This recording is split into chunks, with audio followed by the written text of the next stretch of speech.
मौजूदा गवर्नमेंट कह रही है फील्ड मार्शल साहब हमारी हेल्प करें, मदद करें ताकि हम आबादी को कंट्रोल करवा सकें। अब तू अगली नस्ल को इसलिए रोक रहा है कि खिलाए, तू खिलाता है या मैं खिलाता हूँ? जो भी कंट्रासेप्टिव मेथड्स है वो जायज हराम है, अल्लाह पे इल्जाम है। अभी मजा आएगा ना भिड़ो। किपिंग टैक्स को खत्म किया जाए। सैनिटरी पैड्स पर 40% टैक्स आयद है। कॉन्ट्रासेप्टिव्स के ऊपर भी जो टैक्स 18%। दूसरी तरफ जापान से लेके सऊदी अरेबिया तक, कोलंबो से लेके कासाब्लांका तक और मैक्सिको लेके हिंदुस्तान तक, आज अगर किसी मुल्क का दुनिया में इज्जत और वकार से नाम गूंज रहा है तो वो खुदादाद मुल्क पाकिस्तान है। देखो यार, तुम अपनी जगह जाओ यार। पॉपुलेशन के हवाले से पॉपुलेशन हमारा एक बहुत बड़ा मसला है। पॉपुलेशन क्या होता है? जिस मुल्क में 60 लाख बच्चा सालाना पैदा हो रहा हो, अच्छा, जिसमें से 15 लाख बच्चा वो है कि जो अनएक्सपेक्टेड, यानी कि वो अगर उस वक्त कॉन्ट्रासेप्टिव इस्तेमाल कर ली जाती होती तो शायद वो ना होते। इमरजेंसी एक्शन करना होगा। पाकिस्तान का बड़ा फैसला, बच्चा हगने पर टैक्स नहीं, रोक लगाने का। बच्चा हगने पर रोक लगाने के लिए पाकिस्तान ने काउंसिल बनाई है और उस काउंसिल को लीड करेगा मुनीर। वफाकी हुकूमत ने नेशनल पॉपुलेशन काउंसिल तश्कील दे दी। आर्मी चीफ सैयद आसिम मुनीर तमगा इम्तियाज मिलिट्री, वो बजाते खुद अब आबादी को कंट्रोल करेंगे। भाई यहाँ पे क्या हो रहा भाई? लोगों की नसबंदी के लिए फौज इस्तेमाल करनी है। ये जंग तो लड़ नहीं सकता, मरियम के बंकर में छुप जाता है, तो कुछ तो करेगा, लेकिन करेगा क्या? ये ही सवाल पाकिस्तान की आवाम को कंफ्यूज कर रही है। तो मतलब क्या करेंगे? या लोगों के घरों के ऊपर फौजी खड़े कर देंगे कि खबरदार दूजा बच्चा पैदा किया या तीजा बच्चा पैदा किया। पहले भी इस पे बात की है कि कॉन्ट्रासेप्टिव जो है उसके अंदर वो बर्थ कंट्रोल पिल्स के अलावा कॉन्डम्स भी ये जो है ये आम की जाए। मौजूदा गवर्नमेंट कह रही है फील्ड मार्शल साहब हमारी हेल्प करें, मदद करें ताकि हम आबादी को कंट्रोल करवा सकें। शहबाज का बस नहीं चलता, वरना इस मुनीर को अपना अब्बा जी घोषित कर दे। And this is an undeniable truth, whether we like it or not, कि इसमें सबसे ज्यादा कलीदी रोल फील्ड मार्शल शहीद आसिम मुनीर का है। क्या यही वो पाकिस्तान है जो अल्लाह के नाम पर वजूद में आया था? हाँ भाई हाँ। एक रिलीजियस भी इससे मिथ्स जो है ना बहुत ज्यादा इसके अंदर डाल दी गई। आबादी रोकना अच्छी बात है, लेकिन दिक्कत क्या है पाकिस्तान के साथ? पाकिस्तान अल्लाह के नाम पर वजूद में आया। अल्लाह का निजाम चलाने के लिए पाकिस्तान बनाया गया था, और अल्लाह का निजाम क्या कहता है कि बच्चे अल्लाह की देन है, जितनी मर्जी हगे जाओ। आपके कितने बच्चे हैं? 6। अरे बाबा, मेरे 2 बेटे, 6 बेटियां। 6 बेटियां और 2 बेटे। महीने का कितना कमाल? 7,000। बच्चे कितने हैं? 7 ही हैं। ये भगवान क्या जुल्म है। अगर इनकी 8,000 सैलरी होगी, बच्चे भी 8 होंगे। मुझे ये बताएं, कम्युनिटी ये जो आपकी आबादी है, जो कम्युनिटी है, क्या इन्होंने कोई डिसाइड किया कि 5 से कम बच्चे नहीं होंगे? सर ये तो अल्लाह की देन। बच्चे अल्लाह की देन है, ये कंसेप्ट हमारे वाले मुस्लिम भी चलाते हैं। इनका यही है कि सुअर की तरह बच्चे हकते जाओ। एक तरफ सुअर से नफरत करते हैं, लेकिन दूसरी तरफ फॉलो भी सुअर को ही करते हैं। ये क्या बात हुई कि 2 बच्चे होने चाहिए? 2 क्यों होने चाहिए? अल्लाह की देन है, अल्लाह की देन है, अल्लाह जितने देंगे उतना लिया जाएगा। भारत को नंबर 1 पॉपुलेटेड कंट्री बनाने में इनका अहम रोल है। खैर, इन पर बात करेंगे हम वीडियो के आखिर में। अभी पाकिस्तान पर ही बरकरार रहते हैं। गवर्नमेंट है वो पाकिस्तान की मिलिट्री यानी पाकिस्तानी फौज की सीनियर लीडरशिप से ये दरखास्त भी कर रही है और होप भी कर रही है कि वो पाकिस्तान के अंदर आबादी को कंट्रोल करने के लिए, पाकिस्तान के अंदर जो धड़ाधड़ बच्चा पैदा हो रहा है, इतने पैदा हो रहे हैं पाकिस्तानी। ये स्लोगन तो ये कह रहे हैं ना कि then you have gap and then you have more children. I would like to talk about quality not quantity. ठीक है। Even if you have capacity और if you don't have, it doesn't matter. By the end of the day it's all about quality. तो हर शोबे में हमें एक equality की जरूरत है। मैं क्वालिटी की बात कर रही हूँ सर। इस बच्चा पैदा होने को कंट्रोल करवाने के लिए पाकिस्तान की फौज की सीनियर लीडरशिप उनकी मदद करेगी और उनकी हेल्प करेगी। कैसे? आप जब आबादी बढ़ाने का सोचें तो आपने आसिम मुनीर तमगा इम्तियाज मिलिट्री को जरूर याद कर लेना। हाँ भाई हाँ। आप ये सब कैसे कर लेते हैं? मैं नहीं बताऊंगा। इस पर जो पाकिस्तान के उलमा यानी मौलाना क्या कहते हैं, उनकी राय सुनिए। देखें, औरत के लिए बच्चा दानी निकलवाना नस्ल रोकने की नीयत से बिल्कुल हराम है, गुनाह कबीरा है, तगयीर खल्क़िल्लाह में दा। मर्दों के लिए नसबंदी कराना ताकि आगे बच्चा ही ना पैदा हो सके, ये कबीरा गुनाह हराम है। चलो जी, मुनीर का जो नसबंदी प्रोग्राम वो तो फेल हो गया। अब क्या मुनीर कंडोम बेचेगा घर घर जाकर, या फिर हर घर पर एक फौजी तैनात कर देगा कि कोई भी टपाटप करते मिल गया ना, उसको बोरा बंद कर दिया जाएगा, ढाला उठाकर ले जाएगा। आगे बात करते हैं कॉन्ट्रासेप्टिव की। कॉन्डम्स की बात करिए, यहाँ पर ऐड नहीं चलता कॉन्डम का यार आपके टीवी के ऊपर। ऐड तो पाकिस्तान में होती है कंडोम की, मैंने खुद ने देखा है, शायद रोस्ट वीडियो भी बनाया। पाकिस्तान की जो सबसे सेक्सी लेडी है वो करती है यार इसकी ऐड, मथीरा। अच्छा जी आगे चलते हैं। क्या ये इस्लाम में हराम है या हलाल? हराम है, गुनाह कबीरा है, अल्लाह पे इल्जाम है, अल्लाह के अजाब को दावत देने वाली बात है। अल्लाह को गजब आएगा जिस खुदा ने तुझे पला के इतना बड़ा कर दिया, तू ये समझता है कि तेरे बाप की कैलकुलेशन की वजह से तू पला है।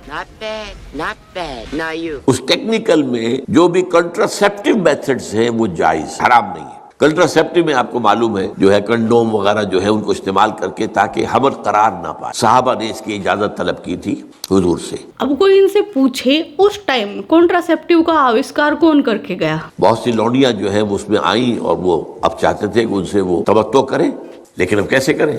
वो ये भी नहीं चाहते थे कि औलाद हो, क्योंकि जिस लौंडी की औलाद हो जाए उसे फिर आगे बेच नहीं सकते आप। तो वो तो उनके लिए था एक ऐसा एक असासा कि उसको बेचकर पैसे भी खड़े कर सकते। बस कर कांटू। अब बात करते हैं, अगर पाकिस्तान कॉन्ट्रासेप्टिव पर भी काम करे तो जो इनका खिलाड़ी था इमरान खान, आपने सबसे पहले घबराना, वो कॉन्ट्रासेप्टिव पर 18% टैक्स लगा गया था, जिससे बिल्लो रानी भी काफी उछला था। एक खिलाड़ी से ऐसी उम्मीद नहीं। कॉन्ट्रासेप्टिव्स पे भी टैक्स लगाएंगे, इमरान जैसे खिलाड़ी से ये उम्मीद नहीं था। वैसे बिल्लो रानी मुझे पूछना है कि तुम लोगों को भी इन सब चीजों की जरूरत पड़ती है क्या? क्योंकि तुम तो कौमी छक्के हो, तुम भी बच्चे हक सकते हो। हद हो गई यार, मुझे तो लगता नहीं तुम कुछ कर भी सकते हो। बच्चे हकना तो बहुत दूर की बात है कि कॉन्ट्रासेप्टिव्स पे भी टैक्स लगाया जा। इस बिल्लो रानी की जो प्रॉब्लम थी उस पर पाकिस्तान का ये कौन सा कोई तो मंत्री है, ये जो आटा तर्रार है ना, ये क्या झूठ का मंजन बेच रहा है। बहुत बड़ी डिमांड थी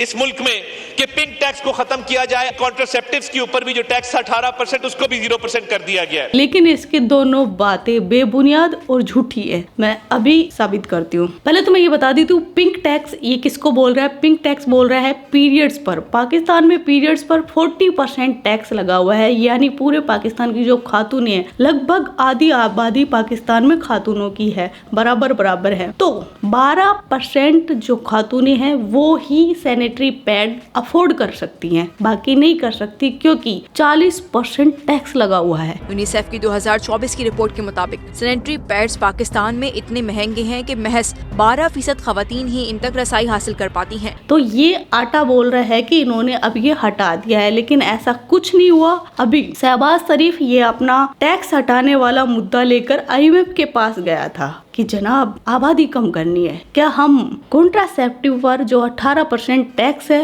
वो हटा दें? तो IMF ने जो शहबाज शरीफ को बोला वो देखना चाहोगे या सुनना? चलो दोनों ही कर देते हैं। IMF ने शहबाज को बोला चला जा, वरना यही बिना कॉन्ट्रासेप्टिव के पूरे पाकिस्तान को बजा दूंगा।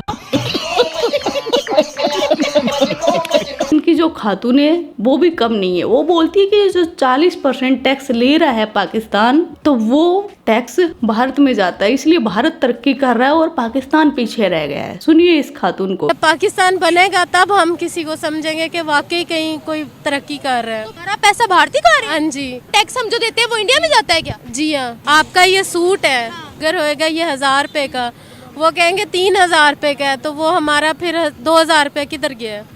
इंडिया के पास चला गया क्या? हाँ। क्या सोच है यार, मतलब मेरी तरफ से इसको एक सैनिटरी पैड गिफ्ट कर दो। बहुत शुक्रिया देने के लिए। वैसे मैं आपको बता दूं, पाकिस्तान 2 चीजों से कभी निजात नहीं पाएगा, और उसमें है आबादी का बढ़ना और ये जो पोलियो है, इन पर कभी ये रोक नहीं लगाएगा। इसकी वजह ये है कि पाकिस्तान इन दोनों मुद्दों पर फंडिंग लेता है और इसके लिए बैरूनी फंडिंग भी आती है इस नाम पर कि हम इससे निजात पाना चाहते हैं, लेकिन असल में डकार जाते हैं, कुछ काम नहीं कर सकते। तो अब फिर इनको ये फंड मिलना बंद हो जाएगा, तो फिर ये इससे निजात थोड़ी पाएंगे। दूसरी बात ये है कि ये दोनों ही चीजों को मजहबी टच बहुत मिला हुआ है। अब जब पोलियो की दवा पिलाने जाते हैं ना, तो उन पर पत्थर फेंक दिए जाते हैं, उनको मार दिया जाता है, कत्ल कर दिया जाता है कि पता नहीं इनको नपुंसक बनाया जा रहा है, ऐसी अफवाह फैला देते हैं मौलाना। ये जो पोलियो की वैक्सीनेशन हो रही हैं, ये सब नहीं करानी चाहिए। इसकी वजह से भी जो है वो बांझपन आ जाता है, बेऔलादी होती है, फिर शादी होते हैं तो बच्चे नहीं होते। दूसरी तरफ जो ये पॉपुलेशन वाला है, ये तो इनके निजाम में है ही नहीं, बोलते हैं ये तो अल्लाह की देन है, इसको तो कौन रोक सकता है भैया।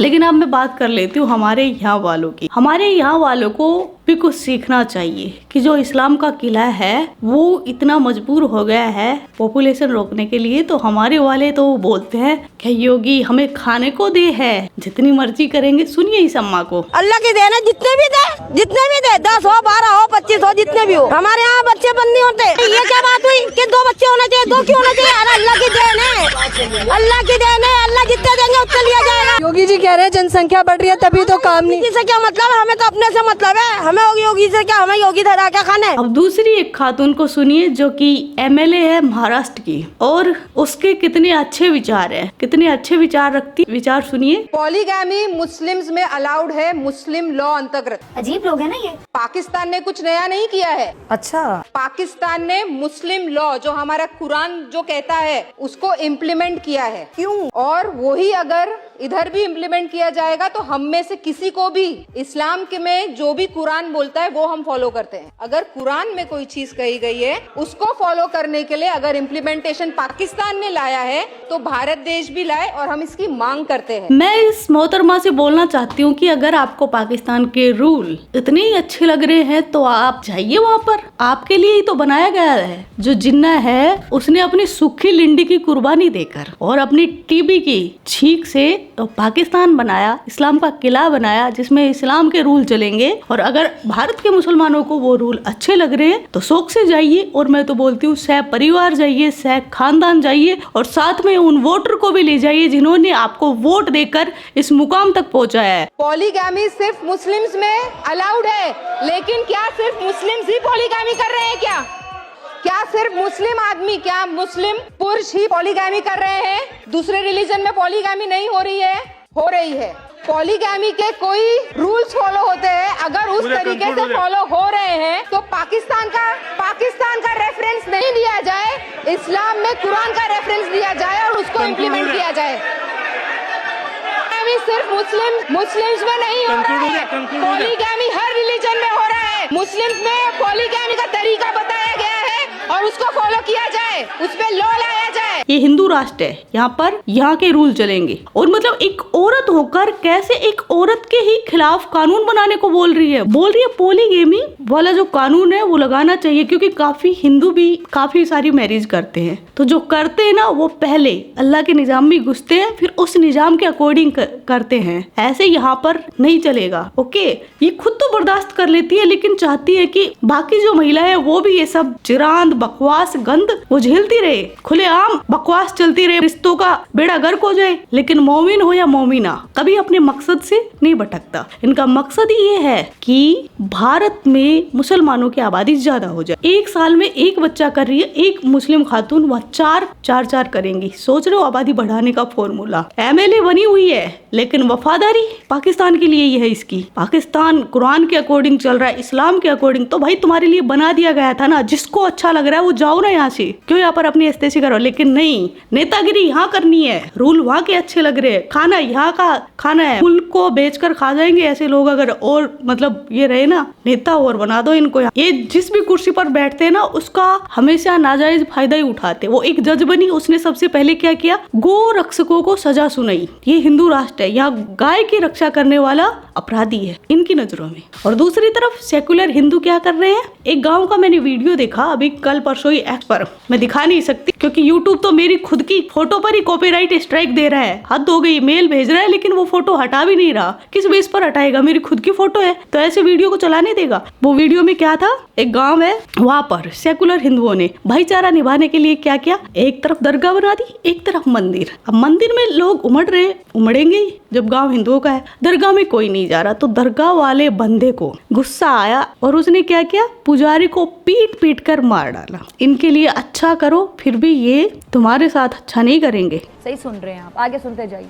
मेरा तो है ना इस जो ये सना मलिक है या कौन है ये जो भी है, इसकी बातें सुनकर खून खोल रहा है यार। पता नहीं हमारा देश कैसे इनको नेता बनाकर सर पे बिठा कर रखा है। ये ऐसी बातें बकवास कर रहे हैं। इनकी साफ इनकी बातों से वफादारी पाकिस्तान के लिए झलक रही है, फिर भी नेता बने बैठे हैं यार इस देश के। हद हो गई है। और देखने वालों का भी खून खोलना चाहिए। तुम सोचो यार क्या बकवास कर रही है ये, कि एक आदमी बहुत सारी औरतों को लेकर बैठा रहेगा, मतलब क्या बन जाएगा। और फिर जो सेकुलर है वो बोलते हैं राम रहीम एक है। कैसे है, कहाँ मर्यादा पुरुषोत्तम और कहाँ ये आज का वीडियो बस इतना ही। आपके क्या विचार इस वीडियो के बारे में कमेंट सेक्शन में बता देना। आप अपना ख्याल रखना। Love you my kit cat. Yo Kittu high.